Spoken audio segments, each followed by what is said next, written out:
सभी बच्चों को प्यार भरा नमस्कार। क्लास की हम शुरुआत करेंगे और अपन क्या पढ़ रहे हैं, सेल बायोलॉजी पढ़ रहे हैं। सेल बायोलॉजी में भी अपन सेल ऑर्गेनेल्स को लगातार डिस्कस कर रहे हैं और आज हम पढ़ेंगे राइबोसोम। क्या पढ़ेंगे? राइबोसोम पढ़ेंगे। तो देखो इधर, राइबोसोम को प्लांट में रॉबिन्सन और ब्राउन ने खोजा। ठीक है, जो राइबोसोम है इसको डिस्कवर किसने किया प्लांट में? रॉबिन्सन और ब्राउन ने किया। जंतुओं में इनकी खोज पैलाडे ने की, इसीलिए राइबोसोम को पैलाडे कण भी कहा जाता है। क्यों कहा जाता है पैलाडे कण? क्योंकि इसकी खोज किसने की? पैलाडे ने की। पैलाडे ने किसमें की? जंतुओं में की। जबकि रॉबिन्सन और ब्राउन ने प्लांट में राइबोसोम की खोज की। इसका मतलब जो राइबोसोम है वो प्लांट और एनिमल दोनों सेल में पाया जाता है। और एक बात और आपको पता है, राइबोसोम वह सेल ऑर्गेनेल्स है जिस पर झिल्ली नहीं पाई जाती है। झिल्ली रहित कोशिकांग कौन सा होता है? राइबोसोम होता है। क्वेश्चन पूछा गया है। इन्हें पहले माइक्रोसोम भी कहा जाता। इन्हें किन्हें? राइबोसोम को। माइक्रोसोम नाम किसने दिया? क्लाउडे ने दिया। ठीक है। राइबोसोम है वो प्रोकैरियोट और यूकैरियोट दोनों में क्या होते हैं? पाए जाते हैं। प्रोकैरियोट्स में भी पाए जाते हैं, यूकैरियोट्स में भी पाए जाते हैं। प्रोकैरियोट्स में तो ये साइटोप्लाज्म में मुक्त रूप से पाए जाते हैं, यानी फ्री स्टेट में साइटोप्लाज्म यानी कोशिका द्रव्य में पाए जाते हैं। कौन? राइबोसोम। किसकी बात चल रही है? प्रोकैरियोट्स की चल रही है। अगर यूकैरियोट्स की बात की जाए तो वो भी कैसे पाए जाते हैं? फ्री स्टेट में पाए जाते हैं या फिर एंडोप्लाज्मिक रेटिकुलम के साथ में क्या रहते हैं? संलग्न रहते हैं। याद है क्या कुछ? देखो ये क्या है? एक सेल है। अरे सेल है ना, और सेल में आपको पता है कि क्या पाया जाता है? न्यूक्लियस पाया जाता है। न्यूक्लियस पाया जाता है। ये क्या है? न्यूक्लियस है। और न्यूक्लियस के ऊपर जो मेम्ब्रेन पाई जाती है वो कौन सी होती है? न्यूक्लियर मेम्ब्रेन होती है। होती है कि नहीं होती? होती है ना। अब देखो जो मेम्ब्रेन है, ये मेम्ब्रेन है, इसके ऊपर क्या पाए जाते हैं? राइबोसोम पाए जाते हैं। अब ये जो न्यूक्लियर मेम्ब्रेन है इसके द्वारा क्या अटैच रहती है? अरे पढ़ाया था ना आपको, एंडोप्लाज्मिक रेटिकुलम इस तरीके से अटैच रहती है, याद है। और जो एंडोप्लाज्मिक रेटिकुलम है इसके ऊपर भी क्या पाए जाते हैं? राइबोसोम पाए जाते हैं। एंडोप्लाज्मिक रेटिकुलम पर राइबोसोम पाए जाते हैं। उस एंडोप्लाज्मिक रेटिकुलम को रफ एंडोप्लाज्मिक रेटिकुलम कहा जाता है, और जिस पर राइबोसोम नहीं पाई जाती उसको स्मूथ एंडोप्लाज्मिक रेटिकुलम कहा जाता है। ये बात मैंने आपको बताई थी, याद हो तो। बस यही बात है। यूकैरियोट्स में या तो ये कैसे होते हैं? फ्री स्टेट में पाए जाते हैं या फिर एंडोप्लाज्मिक रेटिकुलम से क्या रहते हैं? संलग्न रहते हैं। ठीक है। अब देखो राइबोसोम यूकैरियोट्स में राइबोफोरिन, राइबोफोरिन क्या है? ये एक तरीके की ग्लाइकोप्रोटीन है। इसकी मदद से एंडोप्लाज्मिक रेटिकुलम से क्या रहते हैं? संलग्न रहते हैं। भाई जो राइबोसोम है वो यूकैरियोट्स में राइबोफोरिन्स, ये एक तरीके की क्या है? ग्लाइकोप्रोटीन है। इसकी मदद से एंडोप्लाज्मिक रेटिकुलम यानी अंतःपर्तवी जालिका से क्या होते हैं? संलग्न रहते हैं, अटैच रहते हैं। राइबोसोम सबसे छोटे कोशिकांग हैं। सही बात है, सबसे छोटे कोशिकांग है, यानी सबसे छोटा सेल ऑर्गेनेल्स कौन सा है? राइबोसोम है। और इस पर क्या नहीं पाई जाती? झिल्ली नहीं पाई जाती। ये बात ध्यान रखेंगे, क्वेश्चन पूछा गया है। पढ़ते हैं ना तो सारी चीज़ें आती हैं, सबको आती हैं। पढ़ते हैं ना तो सारी चीज़ें याद रहती हैं, लेकिन जैसे ही एग्ज़ाम होता है ना तब बहुत ज़्यादा प्रेशर हो जाता है, उस वक्त दिमाग काम करना बंद कर देता है। तो बार बार चीज़ें पढ़ोगे तो याद हो जाएंगी। आगे देखो, राइबोसोम्स, जो राइबोसोम्स है वो आरएनए और प्रोटीन से मिलकर के क्या होता है? बना हुआ होता है ना। आरएनए और प्रोटीन से मिलकर के बना हुआ होता है। आप सबको पता है कि राइबोसोम को प्रोटीन की फैक्ट्री कहा जाता है। कहा जाता है कि नहीं कहा जाता है? अरे कहा जाता है ना। प्रोटीन की फैक्ट्री किसको कहा जाता है? राइबोसोम को कहा जाता है। टाइप्स ऑफ राइबोसोम, राइबोसोम कितने प्रकार के होते हैं? कितने प्रकार के होते हैं राइबोसोम? दो प्रकार के होते हैं, एक 70S होता है, एक 80S होता है। ये एस क्या होता है अभी थोड़ी देर में देखेंगे। अब देखो कितने प्रकार के हो गए? दो प्रकार के, 70S और 80S। ये मैंने आपको कुछ बताया था। माइटोकॉन्ड्रिया में कौन सा प्रकार का राइबोसोम पाया जाता है? 70S प्रकार का राइबोसोम पाया जाता है। बैक्टीरिया में कौन सा पाया जाता है? उसमें भी 70S प्रकार का राइबोसोम पाया जाता है। याद है क्या? पीछे ऐसे कुछ बातें बताई हैं मैंने आपको, अगर याद हो, और जिस बच्चे ने देखा है, जो हमारे साथ जुड़े हुए हैं, उन बच्चों की बात कर रही हूँ, ठीक है। देख रहे हैं ना, वो बच्चे लिख ले भैया, लिख ले, काम आएंगे आपके, ठीक है। अब देखो 70S राइबोसोम, 70S राइबोसोम है वो प्रोकैरियोट्स माइटोकॉन्ड्रिया हरित लवक में क्या होते हैं? पाए जाते हैं। भाई प्रोकैरियोट्स में 70S प्रकार का राइबोसोम पाया जाता है, माइटोकॉन्ड्रिया में भी 70S प्रकार का राइबोसोम पाया जाता है, हरित लवक यानी क्लोरोप्लास्ट में भी 70S प्रकार का राइबोसोम पाया जाता है। अगर मोलिकुलर वेट की बात की जाए, किसका मोलिकुलर वेट? इस 70S राइबोसोम के मोलिकुलर वेट की बात की जाए तो 2.7 इंटू 10 की पावर 6 डाल्टन होता है, ठीक है भाई। जो 70S प्रकार का जो राइबोसोम है, इसका आणविक भार कितना होता है? 2.7 इंटू 10 की पावर 6 डाल्टन होता है, ठीक है। अब ये जो 70S प्रकार का जो राइबोसोम है वो दो प्रकार की उप इकाइयों से मिलकर के बना हुआ होता है, दो प्रकार की सब यूनिट से मिलकर के बना हुआ होता है। दो कौन कौन सी? एक तो देखो 50S होती है, जो कि बड़ी यूनिट है, बड़ी यानी लार्जर सब यूनिट है ये तो, और ये क्या है? स्मॉल सब यूनिट है, ये 30S हो गया। यानी जो 70S प्रकार का जो राइबोसोम है वो 30S और 50S दो प्रकार की सब यूनिट से मिलकर के बना हुआ होता है। ये दोनों प्रकार की जो सब यूनिट है, ये आपस में मैग्नीशियम कंसंट्रेशन के द्वारा आपस में क्या होती हैं? जुड़ी हुई होती हैं। यानी मैग्नीशियम की सांद्रता के द्वारा आपस में क्या रहती हैं? जुड़ी हुई होती है, ठीक है। अब देखो कुछ बच्चे ऐसे हैं 30S और 50S, ये तो मैडम 80S होता है, 50, 60, 70, 80, ऐसा नहीं है। मतलब 50S और 30S इन दोनों को जोड़ना नहीं है, ठीक है। जोड़ना नहीं है, इनको याद रखना है कि 70S राइबोसोम में एक उप इकाई तो 30S होती है और दूसरी कौन सी होती है? 50S होती है। यहाँ पर जो S है ये क्या है? इधर देखो, यहाँ पर जो S है ये स्वेडबर्ग यूनिट है, यानी हिंदी में इसको अवसादन दर कहा जाता है, सेडिमेंटेशन रेट कहा जाता है इसको। यानी जो S है वो स्वेडबर्ग यूनिट है, अवसादन दर यानी सेडिमेंटेशन रेट है, ठीक है। ये बात ध्यान रखेंगे। ये चीज़ें मैं ये वाली बताई थी मैंने आपको कि 30S और 50S दो उप इकाई मिलकर के क्या बनाती हैं? 70S प्रकार का राइबोसोम बनाती हैं। दोनों आपस में मैग्नीशियम की कंसंट्रेशन के द्वारा आपस में क्या होती हैं? अटैच रहती हैं, जुड़ी हुई रहती हैं। अब देखो 70S प्रकार का राइबोसोम, S बता ही दिया क्या है? अरे क्या है? अवसादन दर है। अब देखो ये लार्जर सब यूनिट और ये यहाँ पर स्मॉलर सब यूनिट। लार्जर सब यूनिट कौन सी थी? 50S थी, और जो स्मॉलर सब यूनिट थी वो कौन सी थी? 30S, है ना। जो 50S है वो दो प्रकार की rRNA से मिलकर के बनी हुई होती है। एक होता है 5S RNA और दूसरा यहाँ पर 23S RNA होता है। एक क्या होता है? 5S RNA होता है, दूसरा यहाँ पर 23S RNA होता है। याद करोगे इनको, है ना। और जो 30S सब यूनिट होती है वो कैसा होता है? 16S RNA से मिलकर के बनी हुई होती है। तो समझ में आ गया। यानी जो 70S प्रकार का जो राइबोसोम है वो दो प्रकार की सब यूनिट यानी 30S और 50S से मिलकर के बना हुआ होता है, और वह आपस में मैग्नीशियम कंसंट्रेशन के द्वारा आपस में क्या होती हैं? जुड़ी हुई रहती हैं। यहाँ पर जो 50S RNA है वो 5S RNA और 23S RNA से मिलकर के बना हुआ होता है, जबकि 30S की बात की जाए तो 16S RNA से मिलकर के क्या होता है? बना हुआ होता है।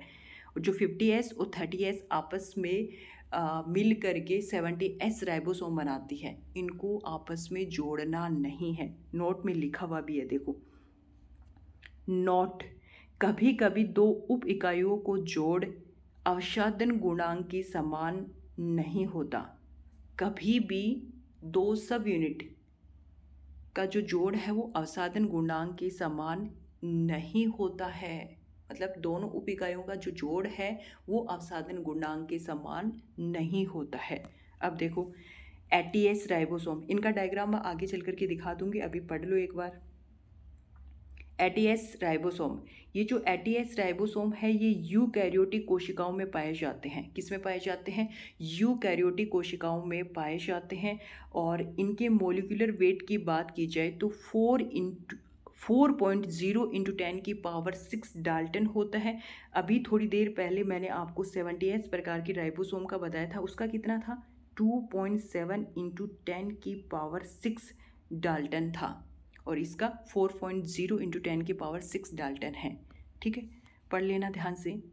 अब देखो, ATS प्रकार का जो राइबोसोम है वो भी 2 सब यूनिट से मिलकर के बना हुआ होता है। 2 कौन कौन सी हैं? देखो, एक तो 60S लार्जेस्ट सब यूनिट होती है, दूसरी यहाँ पर 40S ये स्मॉल सब यूनिट होती है। ठीक है, जो लार्जेस्ट सब यूनिट और ये है स्मॉल सब यूनिट। लार्जर कौन सी है? 60 है, और स्मॉल कौन सी है? 40S है। देखो, ये तो 40S है जो कि स्मॉल सब यूनिट है, और ये है 60S जो कि लार्जर यानी बड़ी सब यूनिट है।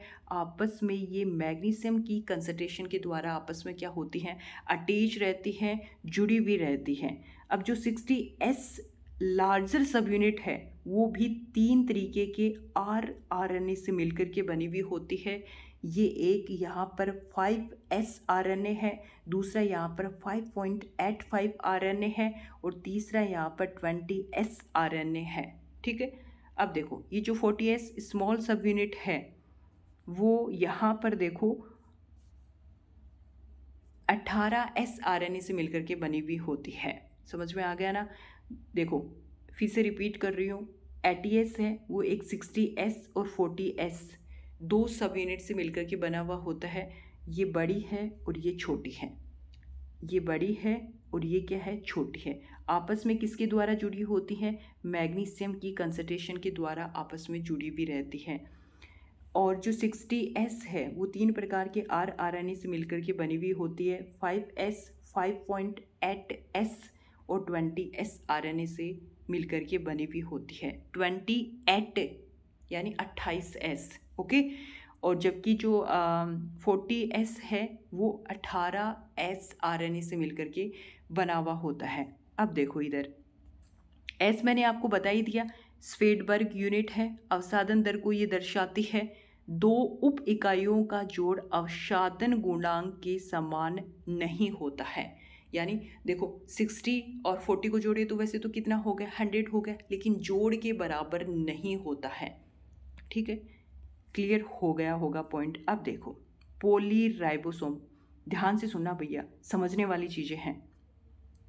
अब देखो, पॉलीराइबोसोम, पॉलीराइबोसोम अनेक राइबोसोम मैसेंजर RNA से जुड़ करके क्या बनाते हैं? पॉलीराइबोसोम बनाते हैं। किससे जुड़ करके? मैसेंजर RNA से। क्या जुड़ेंगे? राइबोसोम जुड़ेंगे। क्या बन जाएगा? पॉलीराइबोसोम बन जाएगा। ठीक है, अब देखो, एक तो 50S सब यूनिट है और एक यहाँ पर 30S सब यूनिट है। आपको पता है कि 50S और 30S मिल करके कौन सा राइबोसोम बनाएंगे? 70S प्रकार का राइबोसोम बनाएंगे। तो देखो, 50S और 30S ये मैग्नीशियम की कंसंट्रेशन 0.001 मोलर पर ये यहाँ पर क्या बन जाएगा? 70S प्रकार का राइबोसोम बन जाएगा। ठीक है, अब देखो, यहाँ पर क्या होगा? जो मैग्नीशियम की कंसंट्रेशन है वो इंक्रीज कर देंगे 10 टाइम्स, तो यहाँ पर क्या बन जाएगा? डाइमर बन जाएगा। यानी 70S राइबोसोम के साथ में एक और 70S राइबोसोम बन जाएगा, और यहाँ पर क्या बना लेगा? एक डाइमर बन जाएगा। ठीक है, ये क्या है? डाइमर बन गया यहाँ पर। अब देखो, ये आगे की तरफ आपको नज़र आ रहा है, ये क्या है? एक मैसेंजर RNA, और इसी तरीके से मैसेंजर RNA पर यहाँ पर ये क्या जुड़ जाएंगे? राइबोसोम जुड़ जाएंगे, और ये क्या बन जाएगा? पॉलीराइबोसोम बन जाएगा। क्या बन जाएगा? पॉलीराइबोसोम बन जाएगा, या फिर इसको पॉलीसोम भी कहते हैं। यानी मैसेंजर RNA पर राइबोसोम, अनेक राइबोसोम जुड़ते हुए चले जाएंगे और क्या बना लेंगे? पॉलीराइबोसोम बना लेंगे। ठीक है, समझ में आ गया होगा? रिपीट करूँ क्या? देखो इधर, यहाँ पर 50S और ये क्या है? 30S है। ठीक है, मैग्नीशियम की कंसंट्रेशन पर 0.01 मोलर पर एक यहाँ पर 70S प्रकार का राइबोसोम बन गया। यहाँ पर आगे क्या किया कि मैग्नीशियम की कंसंट्रेशन को इंक्रीज कर दिया 10 टाइम्स, तब यहाँ पर क्या बन गया, डाइमर बन गया। और इसी तरीके से ये जो मैसेंजर आरएनए है उस पर राइबोसोम जुड़ते हुए चले जाएंगे और क्या बन जाएगा, पॉलीराइबोसोम बन जाएगा, या फिर इसको क्या कह सकते हैं, पॉलीसोम भी कह सकते हैं। समझ में आ गया होगा। अब देखो 70S और 70S आपस में मिलकर के क्या बना लेंगे, 100S बनाएंगे। ठीक है भाई, 100S यानी 100S का क्या बन जाएगा, डाइमर बन जाएगा। और यहाँ पर देखो 80S और 80S ये बना लेंगे 120S, क्या बन गया, डाइमर बन गया। यानी एक जो 70S प्रकार का राइबोसोम है उसके साथ में 70S प्रकार का राइबोसोम जुड़ेगा तो क्या बन जाएगा, डाइमर बन जाएगा। इसी तरीके से 80S और 80S राइबोसोम आपस में जुड़ करके क्या बना लेंगे, 120S का डाइमर बना लेंगे। मैसेंजर आरएनए भी इसी तरीके से राइबोसोम जुड़ते हुए चले जाएंगे और उसको क्या कहेंगे, पॉलीराइबोसोम कह सकते हैं, या फिर इसको पॉलीसोम भी कह सकते हैं। समझ में आ गया कि पॉलीराइबोसोम और पॉलीसोम किसे कहते हैं। अब देखो इधर ध्यान से सुनना भैया। अब देखो ये क्या है, ये क्या है, स्मॉल सब यूनिट है भाई, स्मॉल सब यूनिट है। एक बात ध्यान रखना, स्मॉल सब यूनिट के साथ में ही हमेशा क्या जुड़ता है, मैसेंजर आरएनए जुड़ता है। यानी जो मैसेंजर आरएनए है वो हमेशा स्मॉल यूनिट के साथ में क्या होता है, जुड़ता है। अब देखो ये है, ये क्या है, लार्जर सब यूनिट है।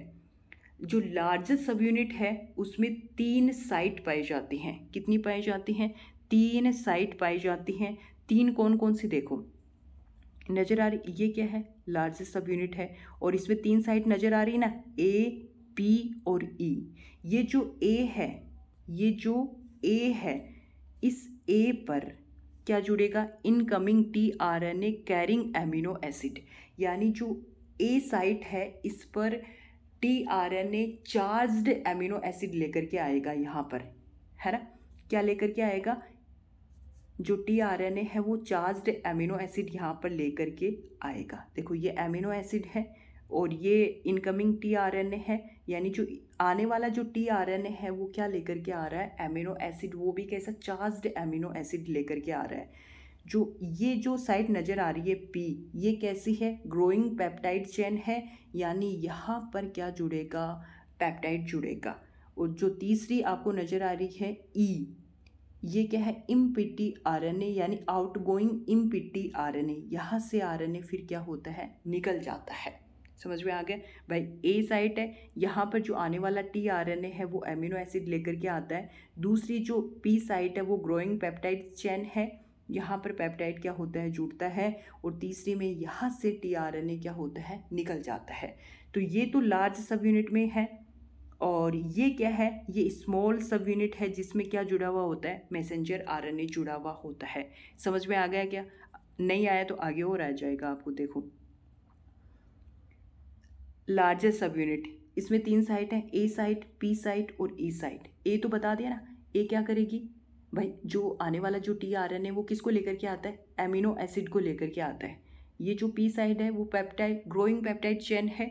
और तीसरी यहाँ पर ई साइड है, यहाँ से टीआरएनए क्या होता है, निकल जाता है। ठीक है, अब आगे देखो ये क्या है, यहाँ पर प्रोकैरियोटिक राइबोसोम है 70S और ये यूकैरियोटिक राइबोसोम है कौन सा, 80S। ठीक है, अब देखो ये तो कौन सी है, लार्जेस्ट सब यूनिट है, और ये कौन सी है, स्मॉल सब यूनिट है। अब ये बताओ मुझे, स्मॉल यूनिट कौन सी होती है, 70S राइबोसोम में 30S होती है, जबकि लार्जर कौन सी होती है, 50S होती है। जो स्मॉल सब यूनिट है वो 16S आरएनए से मिलकर के बनी हुई होती है। वहीं अगर 50S सब यूनिट की बात करें तो उसमें एक तो होता है 5S आरएनए और दूसरा होता है 23S आरएनए। यानी 5S आरएनए और 23S आरएनए मिलकर के 50S लार्ज सब यूनिट का निर्माण करते हैं। उसी प्रकार से 16S आरएनए 30S स्मॉल सब यूनिट का निर्माण करते हैं। 50S और 30S आपस में जुड़ करके 70S प्रकार के राइबोसोम का निर्माण करती है। ठीक है, ये क्या है, 80S है। 80S में भी 2 सब यूनिट होती हैं, एक छोटी होती है, दूसरी क्या होती है, बड़ी होती है। बड़ी है वो कौन सी है, 60S लार्ज सब यूनिट है। ये जो 60S लार्ज सब यूनिट है ये 5S RNA, 5.8S RNA और 28S RNA से मिलकर के बनी हुई होती है। उसी तरीके से 40S स्मॉल सब यूनिट होती है, वो 18S RNA से मिलकर के क्या होती है, बनी हुई होती है। तो ये तो था यूकैरियोटिक राइबोसोम 80S और ये था प्रोकैरियोटिक राइबोसोम 70S। हो गया अच्छे से क्लियर? और हाँ, वीडियो देखते हो तो भाई कमेंट किया करो, अच्छा लगता है मुझे भी है। अब मुझे ये बताओ, और इससे बेटर और क्या पढ़ोगे? कोचिंगों में इतनी भीड़ होती है भैया, प्रोजेक्टर पर जो बच्चे सामने बैठे होते हैं ना उन्हीं को दिखता है, पीछे वाले को तो पता ही नहीं होता क्लास कब शुरू होती है और कब ख़त्म हो जाती है, यही हालात रहते हैं। और बाकी बायोलॉजी की फ़ीस इतनी ज़्यादा होती है, पूछो मत आप।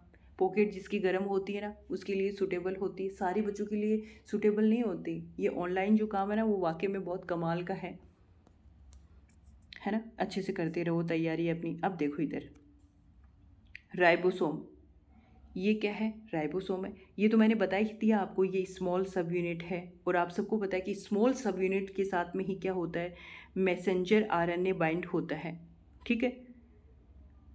और ये लार्जेस्ट सब यूनिट है, ये ए साइट है जिस पर एमिनो एसिड क्या होता है, बाइंड होता है। और ये ग्रोइंग पेप्टाइड चेन है जिसमें पेप्टाइल tRNA यहाँ पर क्या होता है, बाइंड होता है। और ये ई साइट है, एग्जिट साइट है, यानी यहाँ से RNA क्या होता है, निकल जाता है, ठीक है। ये बता ही दिया सारी चीज़ें, बस जो अभी थोड़ी देर पहले बताई वही बात है। और राइबोसोम को प्रोटीन की फैक्ट्री कहा जाता है। क्वेश्चन पूछा जाता है प्रोटीन, जो सामान्य जनरल साइंस आती है ना उसमें ये क्वेश्चन आता है, प्रोटीन की फैक्ट्री किसे कहा जाता है? आप कहोगे राइबोसोम को कहा जाता है ना। और राइबोसोम के फंक्शन की बात करें, वो ये है, क्या करेगा, प्रोटीन का सिंथेसिस करने का काम कौन करता है, राइबोसोम करता है। सीधी और सिंपल सी बात है भाई, जिसका सब्जेक्ट है उसको तो ये सारी चीज़ें पता ही है, लेकिन जनरल साइंस में इस तरीके का क्वेश्चन पूछा जाता है। बाकी और भी जिनमें जनरल साइंस आती है उनमें ये सीधा सीधा क्वेश्चन आता है, प्रोटीन की फैक्ट्री कहा जाता है, तो आप कहोगे राइबोसोम को कहा जाता है। अब मुझे एक बात बताओ, मैंने आपको जब माइटोकॉन्ड्रिया पढ़ाया था, क्या पढ़ाया था, माइटोकॉन्ड्रिया पढ़ाया था, उस वक्त मैंने एक चीज़ आपको बताई थी कि माइटोकॉन्ड्रिया को अर्ध स्वायत्त कोशिकांग कहा जाता है। क्यों कहा जाता है? तो वहाँ पर ये बात भी एक बताई थी कि माइटोकॉन्ड्रिया के पास में क्या होता है, राइबोसोम होता है। अब राइबोसोम होता है तो राइबोसोम क्या करेगा, अरे भाई एक बात बताओ, एक मिनट, हाँ भाई ये क्या है, माइटोकॉन्ड्रिया है, ठीक है। ये क्या होता है, माइटोकॉन्ड्रिया होता है।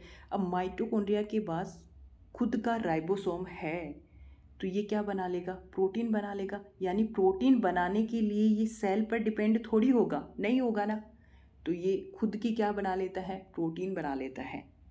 और साथ में ही इसके पास में क्या पाया जाता, एक और इसमें DNA पाया जाता है, खुद का DNA पाया जाता है, जो DNA क्या करता है, रेप्लिकेशन में हेल्पफुल होता है। यही रीजन है कि माइटोकॉन्ड्रिया को अर्धस्वायत्त कोशिकांग कहा जाता है। एक तो इसके पास में राइबोसोम पाया जाता है, दूसरा इसके पास में DNA पाया जाता है जो कि रेप्लिकेशन का काम करता है। राइबोसोम क्या करता है, प्रोटीन बनाने का काम करता है, प्रोटीन सिंथेसिस का काम करता है ना। तो प्रोटीन बनाने के लिए राइबोसोम को सेल पर डिपेंड होना ही नहीं पड़ेगा, खुद के पास में राइबोसोम है कि नहीं। ऐसा मैंने पीछे वाली क्लास में आपको बताया है। अब देखो, वैसे तो ये सारी चीज़ें मैंने आपको बता दी, लेकिन इस वक्त 2 मिनट में मैं फिर से रिपीट कर रही हूँ। ये देखो डायग्राम देख लो, रंगीन डायग्राम देख लो।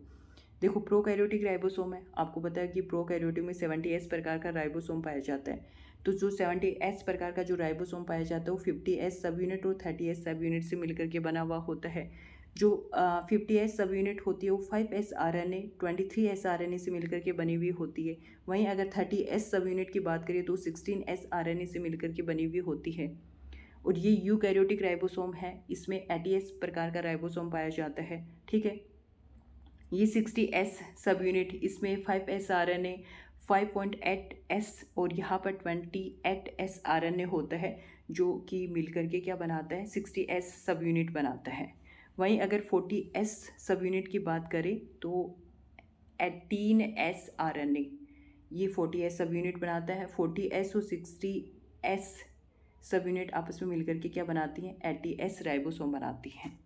तो ये देख ही लिया अच्छे से, ये प्रोकैरियोटिक है, ये यूकैरियोटिक है। बाकी ये डायग्राम भी मैंने आपको बता ही दिया, देख लो एक बार फिर से। ये स्मॉल सब यूनिट है और स्मॉल सब यूनिट के साथ में क्या बाइंड होता है, मैसेंजर आरएनए बाइंड होता है इस तरीके से, ठीक है। ये लार्जेस्ट सब यूनिट है और लार्जेस्ट सब यूनिट में 3 साइड पाई जाती है, ए, पी और ई। जो ए होती है उसके साथ में जो एमिनो एसिड है, यानी आने वाला जो टीआरएनए है वो एमिनो एसिड लेकर के आता है। यहाँ पर ये पेप्टाइल टीआरएनए यहाँ पर बाइंड होता है और ये ई यहाँ पर एग्जिट साइट है। तो ये था, और बाकी ये वही है, बस वही डायग्राम है ये भी। तो यहाँ पर राइबोसोम क्या हो जाता है, कंप्लीट हो जाता है। इसके बाद में आपके एक तो बड़ा जो चीज़ बचती है यहाँ पर, न्यूक्लियस बचता है, जो कि मोस्ट इम्पॉर्टेंट है। यानी सेल बायोलॉजी का हुक्कम का इक्का क्या है, न्यूक्लियस है कि नहीं है। तो मैडम हुक्कम का इक्का है तो पहले क्यों नहीं करवाया। अरे मुझे ये बताओ, जो हुक्कम का इक्का होता है उसको तो बचा करके रखा जाता है, बचा करके रखा जाता है ना, जब काम आए तब इसको फेंका जाता है। तो अभी हम इसको न्यूक्लियस को पढ़ेंगे, लेकिन न्यूक्लियस को पढ़ने से पहले हमें पढ़ना होगा सेंट्रोसोम हमारा बचा हुआ है, कुछ माइक्रोबॉडीज भी हम देखेंगे जो एग्जाम के पॉइंट ऑफ व्यू से इंपॉर्टेंट है। छोटी छोटी हैं जो कि फटफट से कंप्लीट हो जाएंगी, लेकिन न्यूक्लियस यहाँ पर बहुत ज़्यादा इंपॉर्टेंट है। इसमें करीबन 1-1.5 घंटे की क्लास होगी अपनी। उसके बाद में सेल डिवीजन स्टार्ट करेंगे, लेकिन सेल डिवीजन से पहले मैं चाहती हूँ कि प्लांट फैमिली करवा दें, क्योंकि 2-3-4 बच्चों के पहले भी कुछ मैसेज आए थे कि प्लांट फैमिली कर लो। एक ही बात है, वो करवा देंगे, अपन को तो करवाना ही है ना।